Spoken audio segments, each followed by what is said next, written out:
Welcome to the ToyTubers Podcast. This week we have Trevor, aka 1/6 Shooter. Welcome, man.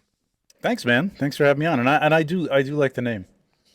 You do? It's grown on me. Yeah. I liked it from the beginning, and then you were like having doubts about it, and I'm like, oh, I think it's pretty good. I think it's good. Yeah, it's good. I guess it's the most accurate word to invent for this subject matter, right? Which is it's on the nose. Those who might be tuning in for the first time, this is a podcast with YouTubers who, generally do toy reviews or toy-centered content, toy-centered live streams, news, those types of things. And we just talk about the hobby of running a YouTube channel, the hobby of, trying to grow a channel and do that whole thing. So Trevor, tell us a little bit about your own channel. What do you got on your channel? Well, my channel started out as, toy photography behind the scenes, and it still is. It's just kind of evolved into other things that I wanted to talk about too. I just found that I wanted to do some live streams because that's always fun. Just having. Oh yeah. Of course, you're on Legion's Lounge. I didn't wear this to promote, but I have it on, so I'm promoting. I should have worn mine too. I thought about it. I know. I forgot to put it on. And the 1/6 pack to talk about 1/6 stuff. So kind of like in the pocket of the stuff that I collect. I'd love to do a generic toy show about a lot of other things, but that's pretty well covered on other channels. And I feel like if I can't do something different with it, then I don't want to start something new. And I don't have time really, but still doing the toy photography stuff behind the scenes. It's just the editing, editing takes a while. So that stuff takes a little bit longer. And I do want to get back to one of the shows that everybody really keeps asking about and likes a lot is the Articulators, which is sitting down with three, pretty much top tier toy photographers and picking a subject like say, contrast or something like that. And they pick an image of their own, and we discuss all of them and what makes them great throughout the show. So it's a lot of fun. I think it's fairly educational for people. So I got to get back to it. I was hoping to record one this weekend, but I don't know if that's going to happen. But it's coming back. The last one wasn't too long ago, was it? It was a year ago or so. Oh wow, maybe, okay. Jeez. Maybe we might be approaching 2 at this point. I don't know. Okay. Yeah, it was early on, and I was really going. But again, it's another editing thing. But even I think now, that was when I just started out, and I had no idea. I was editing in what do you call it? What's the Apple default iMovie or something like that, which is a torture. So I stopped doing that. I moved on to what's the name of it? Wondershare, Filmora. It's a lot easier. It's a lot more robust, and I'm pretty quick at it now. So I think this is going to be a lot easier to do at this point. Yeah. So it'll come back. I'm still using iMovie. I need to Are you really? Yeah. Oh wow, man, you're good with iMovie then, because man, iMovie was you keep it pretty straightforward though. Right? Yeah, there's nothing too complicated about my videos. It has built-in transitions that I use. Mm-hmm. There are some things that I need to. I think I'm gonna buy there's an educator's version of the pro apps for $200. You get all the pro apps, all the app, all the Adobe MacBook. It's all the Apple pro apps. So Final Cut and those. Yeah. So I've thought about maybe doing that because I feel like transitioning to Final Cut would be pretty straightforward from iMovie. I would actually having used Final Cut or played around with it.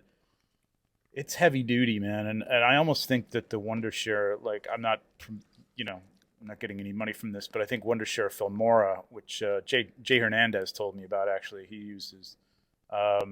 It's like that in between step from whereas iMovie is super basic, and then there's this, which gives you all sorts of transitions, all sorts of abilities to do picture-in-picture, real simple stuff, but it's more tracks than iMovie. Right. It's just you can save templates, you know what I mean, and then just go in and pop new film in place and stuff like that, or new reels in place or whatever.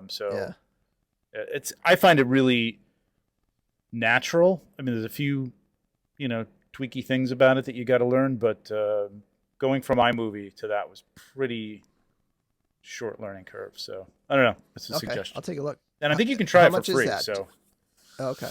It's a subscription, unfortunately, and I don't know what it is. I want to say it's in the $15 a month pocket or something like that. Maybe a little My biggest less, obstacle in iMovie, that the thing I come up against a lot is not being able to put in multiple picture-in-picture images. It's only one. So so whenever so people might wonder, like, how do I do that? Because I do that in my breakdown videos where I'll have multiple images, and it's process. What I have to do is what I use is I use Google Docs essentially. I use Google Slides or whatever, right? Yeah. And I'll put 2 images in there, and then I'll have the background be transparent, and then I'll download the 2 images. And then I'll put that image, I'll download that single image that's the 2 as a PNG file, and I'll put that in there so that it hovers over the top with 2 images. Wow. Yeah, you got to try this, man, because you can, go ahead, yeah. When I'm doing like let's say it's a wave breakdown, whatever, like I don't know if I'll do it for the retailer Mythic Legions wave, but whenever a Mythic Legions wave comes down, I do a breakdown, right?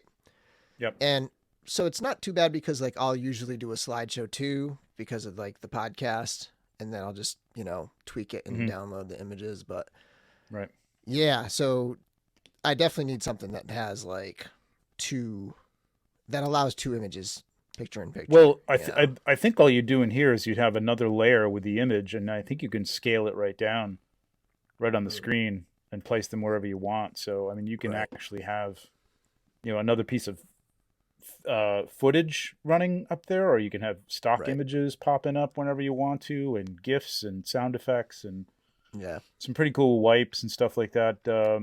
Good like intro text effects and things like that. I know you don't use a ton of that stuff, but it's good, man. It's a pretty good program, I got to say, for what it is, and it's constantly being upgraded and stuff too. So definitely worth checking out. Yeah, and this is the type of stuff that, like, this is what I want to talk about on the show. Yeah. Like, this is, like, not a side conversation. Like, this is the stuff I want to be talking about, Yeah, yeah. It's, like I said, Jay Hernandez told me about it. That's what he was using, and it's very intuitive, but it's deep, and there's a lot of supporting extras that you can buy. Like, you can buy this whole extra pack of effects and stuff if you need that kind of stuff. It can get really crazy and really deep, but I find it pretty straightforward. Like I said, small learning curve from iTunes, or iMovie. Yeah, so cool. So let's continue with this. Like, what other kinds of, specifically for, I guess, video creation, whether it's, your streams or your recorded longer form videos, or I don't even know, have you started doing any shorts yet? Like, what kind of gear are you using for all of that stuff? And process? I've done a couple shorts, but my shorts are all over the place. I don't have a format for that. I like the way you do yours, and you're basically sitting here and recording, and I got to do some of those. I just want to do like some breaking news on, the fronts that I cover, or I have done some behind the scenes, and people like those, generally just a quick look at a shot and then the end shot or whatever. Yeah. This is my, you should definitely post your behind the scenes shots like, you should always just post those as a short, just when you're doing them as like your second image in, in Instagram. You should just always post that as a short, I think. Yeah, the thing that I stopped doing TikTok, but the thing I find really challenging is, I would edit this stuff so that it's edited nicely, because I find these in-app editors to be a real pain in the ass. Right. So I would edit it outside in like Adobe Rush or something like that, and then I'd want to reuse it. And I guess I can reuse the footage, but everybody's got their own time, limits. And then if you want to add anything, you pretty much just have to rev raw footage. You can't do any text overlays or anything. Well, I suppose you could. I don't know. It just never seems to work out. The ratio is different or whatever it is. Right. So like, and then the big thing, and I think you pointed this out. I don't know if you were talking with D or somebody else, or maybe I heard it someplace. Is using some of the music that's on. Yeah, it's just like TikTok, YouTube. They're just trying to be TikTok. So use this hot music track, to back it up, even if it's like stuff I would never listen to in my life. You know what I mean? Yeah. I'd pick some heavy metal track from the 80s and everybody'd be like, yeah, okay. So it's not going to get you any looks. Which is what I do every time. Yeah, I know. And I like it better. It means more to my brand, I guess. But I did try it with a recent one and it kind of did pretty well. So I don't know. I don't know if it really matters all that much. But for that stuff, that's kind of how I do that. But lately I've been trying to make it more raw and just doing raw footage with the phone. You know what I mean? Just recording some behind the scenes and stuff like that. Or taking even an image of a figure I got and just opening it up and whatever, showing it. Yeah. For streaming, I just recently got this Sony ZV-1, which everybody talked about. There was a Nikon and I'm a Nikon shooter, so I kind of wanted to stay within the Nikon family, even though I can't interchange lenses or anything on this. But there was a Nikon one that's the equivalent of this Sony that's fairly new, and I looked it up, and people were just saying it's not great for streaming for whatever reason. Like it's supposed to be built for that, but like for whatever reason there was some functionality issues that they haven't worked out yet. So got this. It's really nice. Pictures obviously. Yeah, really it looks good. great. And it zooms in on stuff, right? Like really well. Like I think you so you can do this kind of stuff where you're whoop like that, and like nice and clean, and the focus is like pretty instant. So it's fast. That's nice. How much was that camera? I got it with a discount on Amazon for $720, something like that. It's not cheap. And there's people that are running multiples of those, which is crazy to get like the multiple angles and stuff. Yeah, totally. I thought this was nuts, but I mean, I could actually take this camera out and use it in the field if I'm ever in the field, which I'm not. But like, if I needed to have a compact camera, like I guess if I went to a show or something like that, yeah, like you could. I carry around that bulky thing with a huge lens. Yeah, like Zolicon, which I didn't go to today. But Legion's con next year, or any of the other cons that I go to, I might grab this just because it's a great camera, but a lot more compact. You can stick it in your pocket as opposed to having a big hanging thing off your belt. So. Yeah. So that was that. And then, I've got the Yeti, which is pretty good. I'm really like, the next thing I want to look into is getting, probably, what's the connectivity? I should know this because I was in a band, but the old, analog. Is it, I mean, I have them here. Is it XLR? Is that what it's called? Yeah. XLR. This. XLR. Yeah.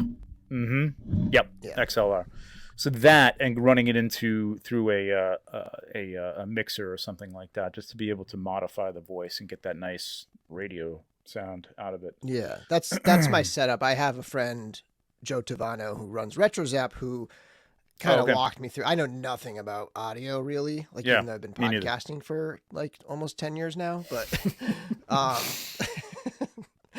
he walked me through getting this setup, and it's kind of like overly complicated, and it has like a lot of different components to it. But I think it sounds really good, and I think it was worth it. It was a little pricey. It was probably like $500 all in for everything I picked up. Yeah. And this is like the lower end version of this microphone. They have like a higher end version as well. So. What is it? An SM? Is that the one of those SM? This is the Shure MV7. I think MV, it's MV7 or M7V or something like that. And then there's a Shure SMB 35. The SMBs, yeah. The SMB something is the fancy one. Yeah. And this, I can't remember. This one might have been like two to 250, something like that. And I got everything I bought. I like tried to find deals, but it's going into an interface. It's actually going into a cloud lifter. Then that's going into an interface, and then that's USB into the computer. Right. And I've switched to using this for my reviews as well. And it's made such a difference. It just, everything sounds so much better in my reviews now. I love it. Yeah. I like it too. I like what you've been doing too. Yeah, I don't know how you do it. That's the other thing. Like I was going to get to, like, moving on to, like, I want to do more. I do these shooting reviews, right? But Yeah. the shooting part is obviously my forte, and I can put the cameras over there and take pictures of the setup and do the fast forwarding of the setup, and then cut into. I'd take a lot of B-roll and then usually just dub over it. I would like to do it live, but I'm moving around too much to have a mic. I did get a little lavalier thing, which it's okay. I mean, I didn't spend a ton of money on it. It's not the greatest thing in the world. I guess you get what you pay for. So I just wanted to experiment with it and see if it was going to work out for me. So I may invest in something like that. But you were talking with Dee about this stuff. Just I want to put it on. I don't have a place to do the review, which I'm not doing in-depth reviews and showing you every joint and everything. I just want to do like a quick, like, let's look at this thing, put it on sort of a turntable the way you've got it on, a white background or something like that, and then reach in and move. But it's the reaching in and moving things around, with the camera in front of you, knowing if is it in focus, am I in focus, am I? It's wow, it's a lot, man. I mean, it was kind of a mystery to me as to how to do that. Still kind of is. I'm hoping this camera will help, but then that means I got to move it from here over to the table. If anybody's ever wondered why I'm always I always have the figure so close to the camera. Like, I rarely do manipulation of the figure in my hands with the figure like fully in view. It's because of that reach. It's just like, it's just such a far reach. It's just gets super uncomfortable. So I tend to I'll do the articulation and I'll be kind of closer in on the head, and I'll, articulate the head in front of the camera and move it around. Whereas someone like D, he's got the whole figure there. And he's got a setup that I don't know how he does it and stays comfortable, but he's got a setup where he's able to have that reach, I think one of my problems too is I need to get a new tripod. I have a tripod with the handle that you control and turn. Oh yeah, it's giving me a little less distance behind my camera, and then if I bump into it, it bumps the camera and moves everything around. So it's there's that little factor. There's all these little factors that kind of contribute to me not having that reach. And that's also, I think I said it in the D interview, why I don't do hot toys, because that just makes just going to say that even further. I was just going to say, neither of you guys are doing 1/6, and that's a challenge, man. It's a really, if you going back and it's not a bad video, but if you watch my Ahsoka Tano Hot Toys review, the shoot part is good. The review part, it's pretty amateur, I gotta say. But that was my challenge. I didn't have a big enough background. I tried to do it all on this table that I have here and just put a backdrop. But you got to move that thing so much, and it's got to be so far away to be in focus in the camera, and then you're trying to move it you're outstretched. I don't know. Half the time I was off the camera. I had to reshoot it. It was really, really hard, man. It was difficult. So I think I'm gonna end up just what I like is I'm not gonna emulate it and do the hip hop music behind it or whatever, but I like the way Jay Hernandez does it, where he just it's off camera. He puts it in a pose. He slaps it down on the table. There's a pose. Cut. Here's another pose. Cut. You know what I mean? Yeah. So it's just here's how it can move. I'm not going to sit there and flex the leg in front of me because I know I'm going to be out of camera range, or I'm going to be out of focus or something. It's just it's too much. Yeah, I notice a lot of six scale do it top down, and I bet that's why. I've thought about that. Justin does it on a he has it on a turntable.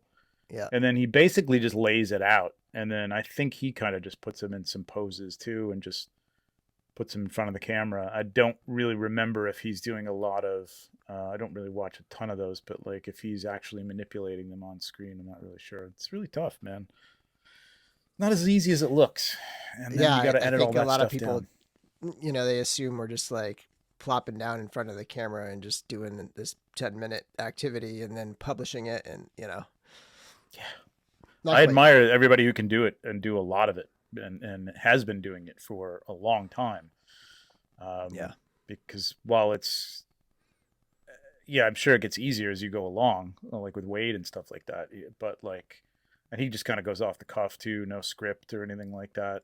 I tend to watch back what I'm recording and I'm like, oh my God, I talked for like a half an hour about the arms. Like I can't, Right. It's gotta be, I can't do that. I got to script myself or else it's going to be, at least to some degree, like, I'm going to be missing things, forgetting things, whatever. So the routine of it can help with that, right? Like, so when you're doing a review every week and you kind of have the pattern, and I think this kind of like, falls into the issue of like getting into a rut a little bit sometimes where you're just like doing the same thing over and over again, even though it's different figures. I think some people do appreciate that. It's like, okay, like here's this different figure within this same template so that I can get that kind of like perspective. But yeah, like I do a ton of takes. So like it's been hard trying to streamline it.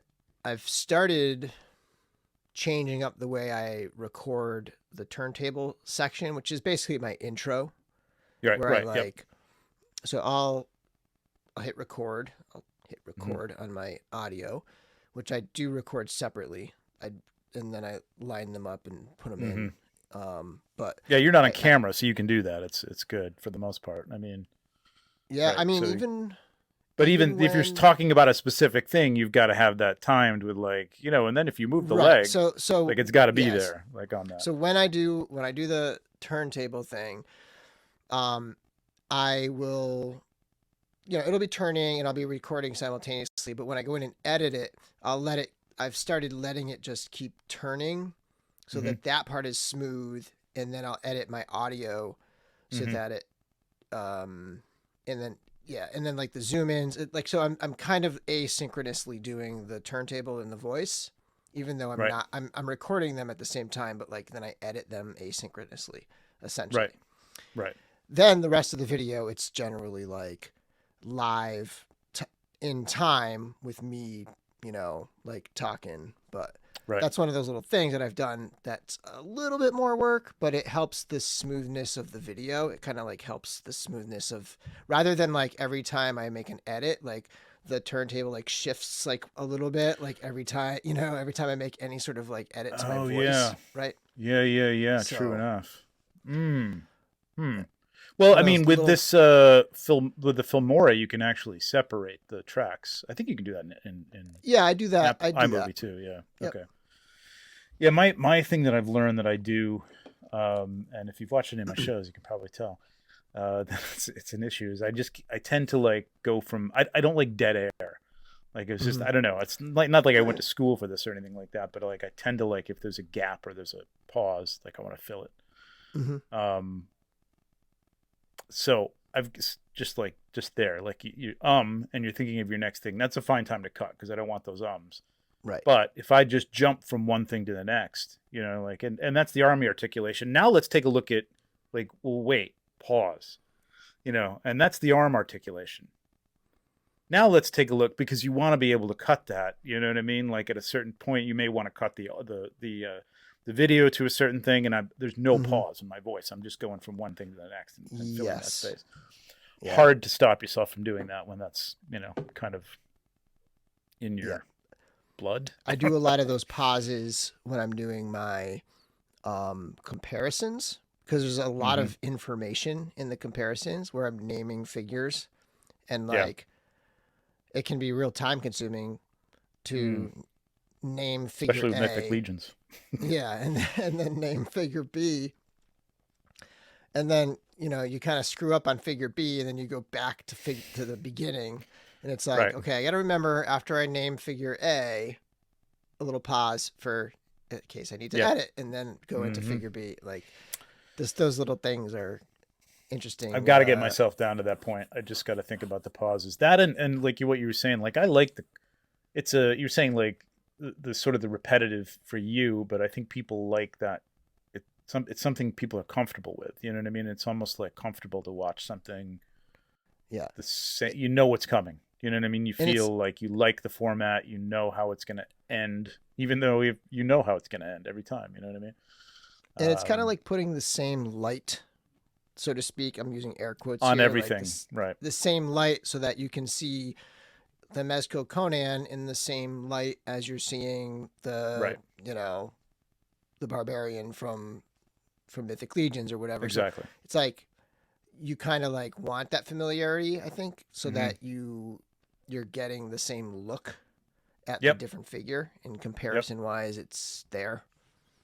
Yeah, and the people who do the same points talk about sort of the same things, you know. I mean it's all kind of the same stuff, but yeah, as long as you're consistent with it, you know what I mean. And I think I don't have that down yet. I don't have the consistency. I've tried like a scale for review, like to try and be cute and do like 1 out of 6 or whatever, but or you know, from 1 to 6. I don't know. I might stick with that. Maybe not. You need a cute little like type of rating. You know, how many shooters? I know.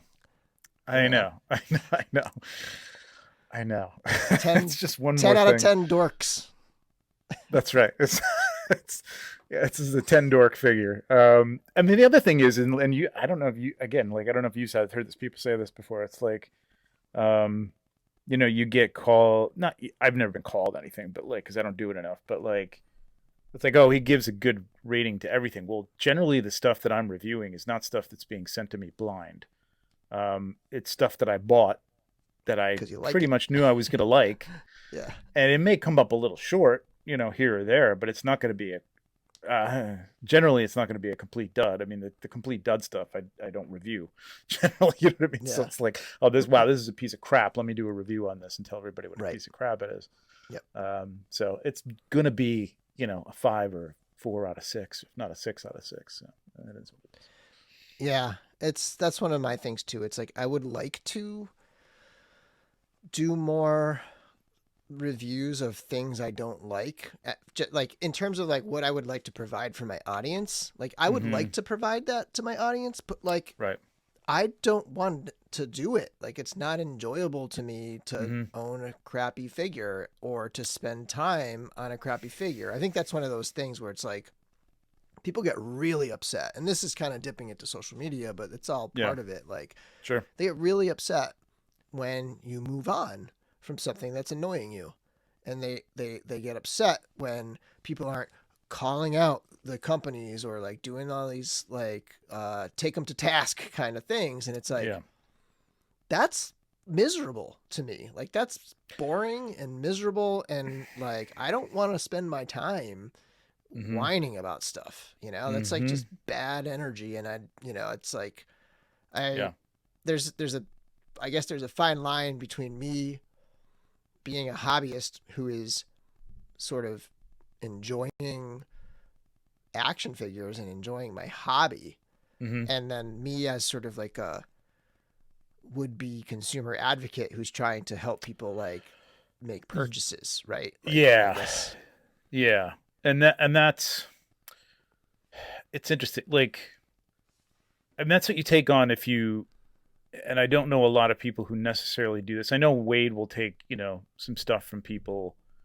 I'm just like, they'll offer him like, hey, can we send you this to review? And I know he's turned down some stuff too, that he just doesn't want to do it. And I think that's the way to be. Like, if you're going to do stuff outside of your purview or your collection, then that's, you know, like, there's some companies that have offered me stuff in the past, like to either to review or to just to shoot, take pictures of, and like, hey, we want to, you know, we'll send it to you for free if you take some pictures. And I just look at it and go, I can't make this thing look good, man. Like, it just doesn't look good. So please don't send it to me, because I don't want to do anything with it, and I don't want to feel obligated to do something with it. So it's kind of a, you know, be careful what you wish for in getting free stuff sometimes. But and that's an interesting topic too. Just the topic of like getting stuff sent to you. Like, I actually have been getting gripe from some of my viewers lately for getting stuff for free, so to speak, right? Like, and it's like, there's like that sense that there's not, I don't know if there's not enough people out there like buying their, I think there's a little bit of like jealousy there. It's like, oh, why would they send you a figure for free? But like, there's also I was going to say, definitely. Yeah. There's also this like mentality of, oh, how can they have an unbiased opinion if they're sending it for free, right?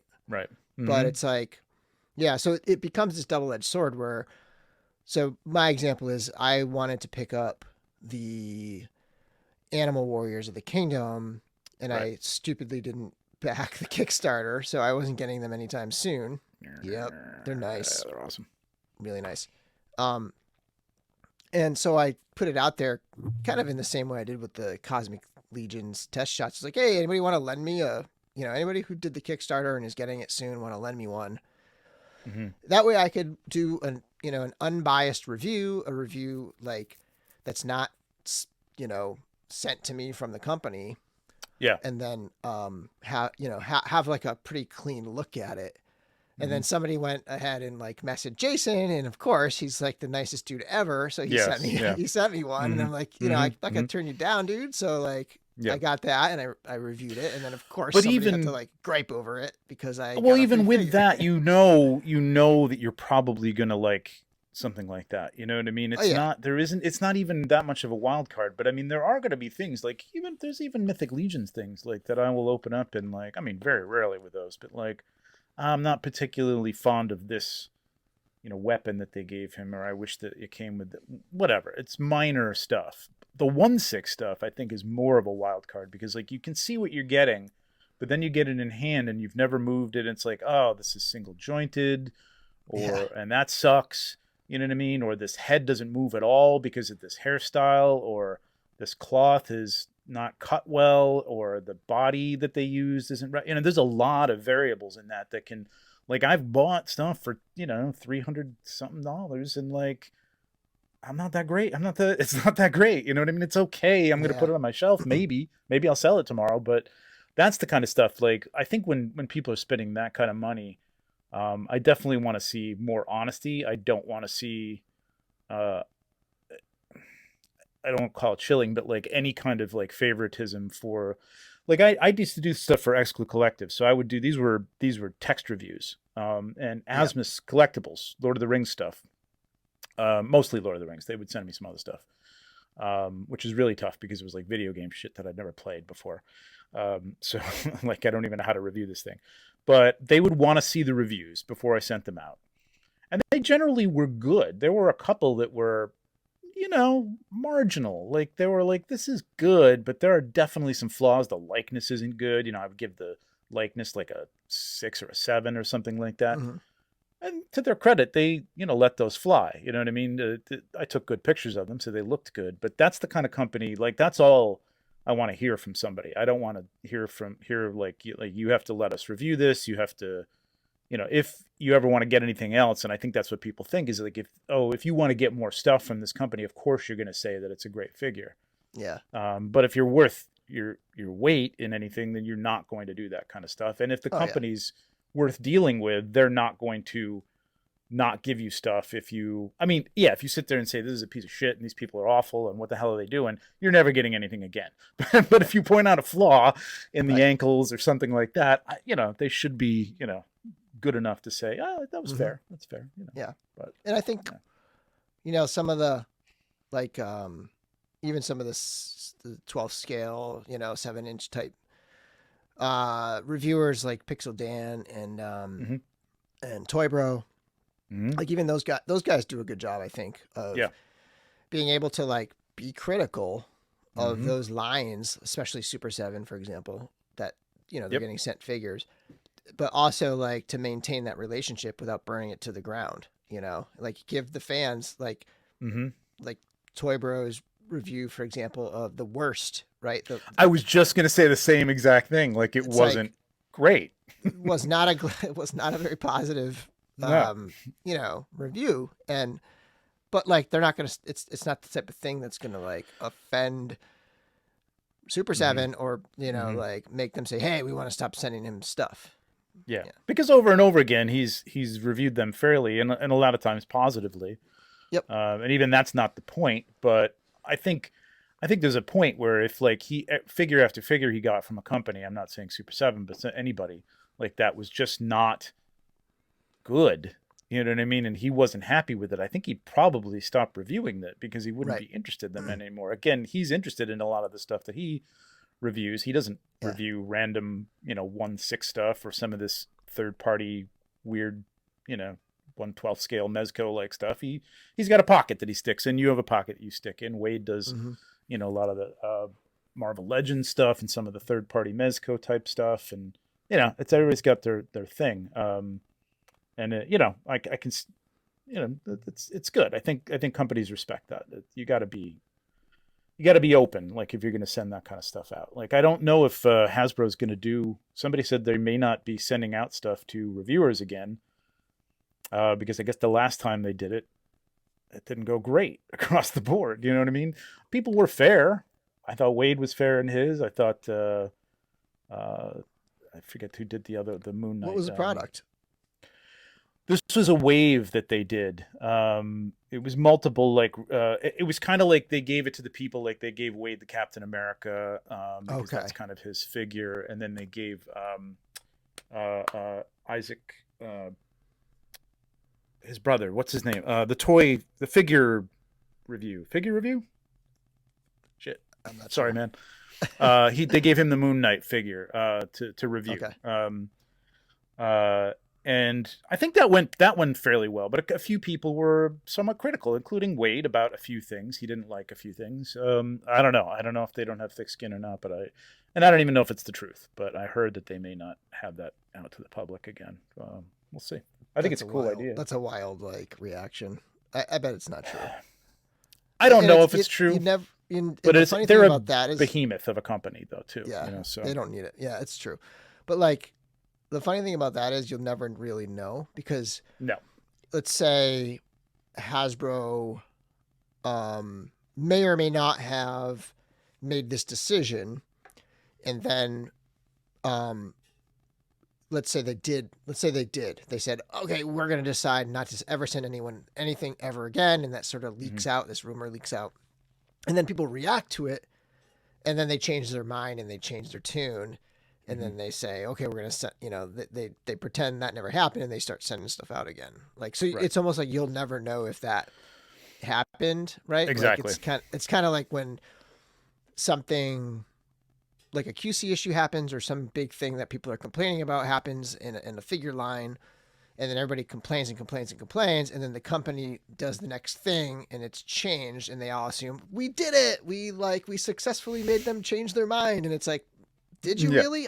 I don't really know for sure, but you can feel good about yourself. That's fine. Mm-hmm. It was the figure report, by the way, that just came to me. Okay, right. Yeah. Yeah. I mean, we barely got to the questions, although I think we kind of roundabout talked about most things in terms of kind of things you like to review and you don't like to review. Any standouts there? What about things that you don't really like to review or shoot or whatever?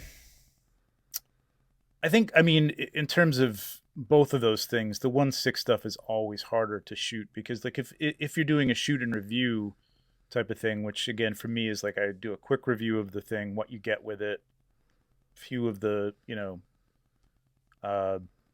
its articulation points, and then I go into shooting something. And 1/6 is always harder to shoot something interesting to watch. I mean, you got to set up an environment for it, which there's few and far between. You know what I mean? I don't have dios sitting around for 1/6 figures, so you have to get a little more creative with it. And I don't think it's as interesting to see the behind the scenes for that. Setup isn't as interesting and stuff like that. I guess it could be, but the way I've done it, it just hasn't been for me. So, and it's more difficult because again, everything's bigger. You need more space. You need more light. Again, the reaching up and getting things in focus is difficult. So, not my favorite thing to do. But I've been all over the place with the shoot and reviews. It kind of just strikes me when I want to do something. I started one on the Mark I Iron Man hot toy, and I never got to finish it because my table is covered with Mythic Legion stuff that's coming out fairly soon, which is another thing. You know what I mean? You kind of have to drop everything for work stuff, and that gets the way of editing timing or review timing, shoot timing. So by the time I get some of this stuff out, nobody cares anymore. But I still put it out. I don't care. I don't really care if it's timely. I don't have to be the first person out there. My channel isn't about reviewing, so I don't feel the pressure to be putting something out that's cutting edge. I've tried, but I just realize I'm not going to be that person. So that's cool. That's fine. How about goals? How about future goals or things you want to do in the future with your channel, with your content? Um, yeah, I would like to get one of those things down. I really want to get the articulators back. I have a whole list of people that I want on there and subjects that I want to do, and I really enjoy like really talking about the photography. Especially when it's positive. Like this is like I do Maz's Toy Box on Tuesdays usually with a bunch of other toy photographers, and we review stuff that he has people hashtag for him. But these are beginners, you know what I mean? And even though they call me the Simon Cowell of the toy reviewers, like I'm a little harsh, but but fair. I like the positive thing. So this particular show, all we're doing is talking about what makes this image great. How great this image is. You know what I mean? It's not picking it apart. It's not saying, it could have been like this. It could have been better. It's like, this is a great image and here's why. And here's why it plays into whatever topic that we're talking about, contrast, light, whatever. Right. So I definitely want to get that going again. And I know people want me to. I would love to do some sort of live thing with a guest and just talk about some Toy Shooter on Instagram. At Toy Shooter does great photography. He's in Australia and he used to do this thing called Friday Night Likes, which I loved. Like he would just go through and pick out some pictures that he saw from the week and just go through and again, sort of talk about why they were great. And I would just love to do that with somebody. I know Machu and Jay Shot are kind of doing that on their Between Two Sentinels show every week. But, it makes more sense for my channel to be doing more about toy photography than doing yet another channel about, let's talk about this line of toys or let's talk about toys in general or something like that. As much as I would love to just sit there and talk about that stuff, I think you have to find, and I think you know this, like, well, I know you know this, but like, I think you have to find a slot and then get into that. And I've already gone outside of that with Legion's Lounge and 1/6-pack. Even though I'm trying to bring the photography back to both of those things, tie that in again. We're going to bring, just look at some photography at the end of the show or the beginning of the show or something like that. But that'd be good. I think that'd be cool. Yeah, because I think I got to bring it back around to that kind of stuff. And Monday we're going to have, I don't know when you're watching this, everybody, but we're going to have some more. Well, I'll have regular. This will be well after. Okay, so we will have had some toy photographers on. Go back and watch that one. Right, on Legion's Lounge. But it's a regular thing that I want to do because there's so many good people doing it, and I really want to talk about that. Like maybe, once every couple of months, just have a show that's just about Legion's photography or something like that. So, focusing it more back to toy photography because I think that's going to help the channel. And I think it's really, that's what I made it for. I don't want to get too far off the beaten path for and doing, wildly different stuff. So, yeah. Gotta focus. Gotta find your niche, your little world there, and kind of stick with it because that's how you build an audience. I think it's funny because no, go ahead. And those tags and things like that, like it's like to be found on toy photography search on YouTube. All your videos should have toy photography in them, and something about toy photography or something that says, or you say something about toy photography or it's tagged toy photography. So I've got to try and bring stuff back in because my most popular shows or videos are some of the behind the scenes stuff are some of the top most popular things, but then it's Legion's Lounge. You know what I mean? It's like, it's hugely popular. So I've got to try and bring that back around, like I said, but I'm sorry, you were saying.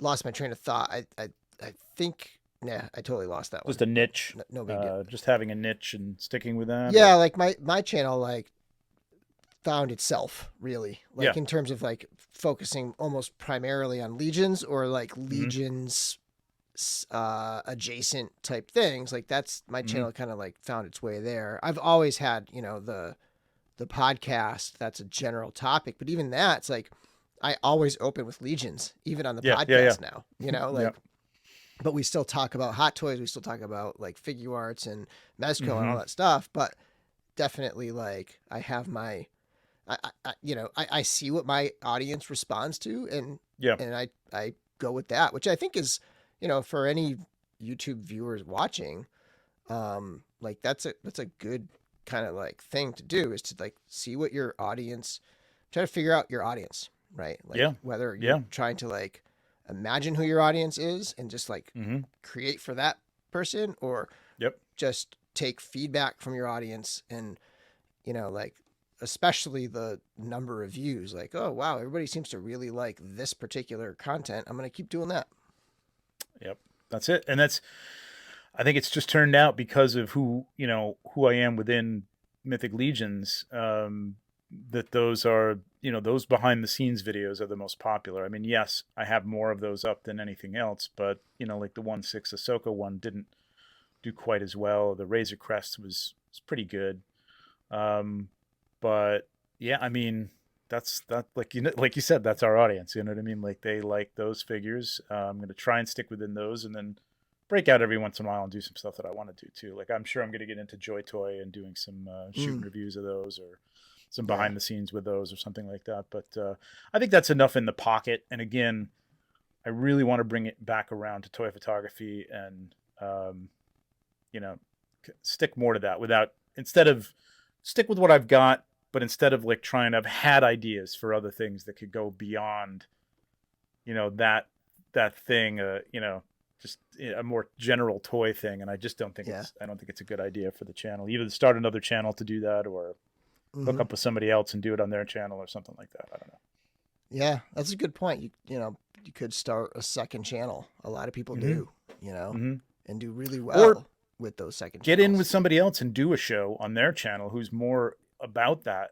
Yeah. And then it ties back to you. You're always promoting your channel on that channel. Yeah. So, I mean, it's just another way to get out there. You're not getting those views, but, it's not a bad idea for a lot of people who you want to get out and you want to do something else. You know what I mean? Every once in a while, but it doesn't fit your niche. Don't try to cram it into your channel, I don't think. Yeah. Alrighty. Well, I think that pretty much does it for us on time. This might be the longest one we've done so far. Sorry. And we barely sort of covered the questions specifically, but I think we talked about everything pretty much for the most part, just through the conversation. But so Trevor, plug your stuff. Where can we find all of your socials and your programs and everything else? Well, since we're talking about YouTube, at 16shooter, youtube.com/16shooter, I believe. At 16_shooter on Instagram, 16shooter on Twitter, if you're there. Twitter's not a bad place for toy photography, actually. And toy talk in general. Facebook, still on Facebook, 16shooter. I think that's it. Cool. I would say what's coming up soon, but like this is going to be a couple weeks. Yeah. Everything will be late after that, because I'm trying to bank episodes as we get deeper into the spring, and I get busy again with work and stuff. So hopefully I can keep this thing going weekly, which it's been. It's been going pretty good so far. So hopefully we'll have another one after this. And thanks everybody for watching. And until next time, may the force be with you.